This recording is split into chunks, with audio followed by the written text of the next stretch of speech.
The key challenges regarding family caregiving really come from the demographic shifts that are happening in your country and my country across the globe.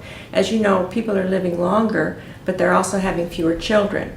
So this demographic shift means there's a lot more older people, especially those over 85, who will need care, but there's fewer younger people to provide that care.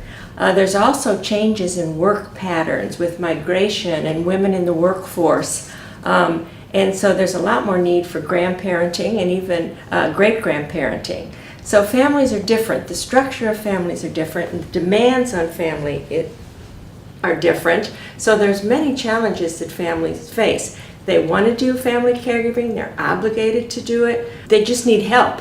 They don't want to abandon their job. They just need help getting the job done for the sake of the people getting the care as well as for their own sake.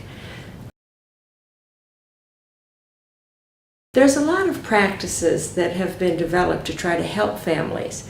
But the biggest thing to me is to first of all understanding that caregiving is hard, that caregiving is productive and necessary for each one of our societies, and we have to recognize the fact that caregivers deserve to be recognized and supported so they can do the good job that they really want to be doing.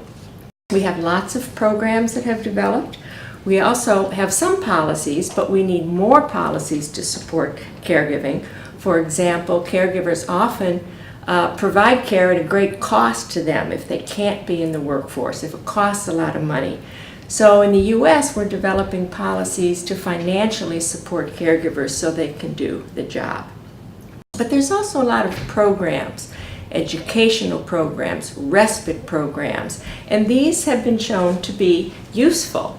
The problem is people don't know about them. Sometimes they cost money that people don't have. Sometimes they're not in their area where they live.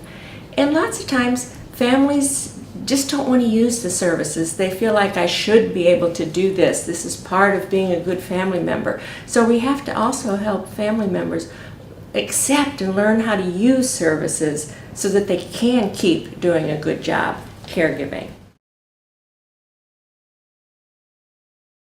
I think future directions are in the area of using services. We've developed a lot of programs to support caregivers, but most caregivers don't use them. As I just said, they don't know about them, they're reluctant to use them, they cost money. So our research really has to be how to have all caregivers, and there's a growing number of them, have access to these services and use these services so that over time they can do a good job of caregiving and they can do it in the best way that makes them mentally and physically and financially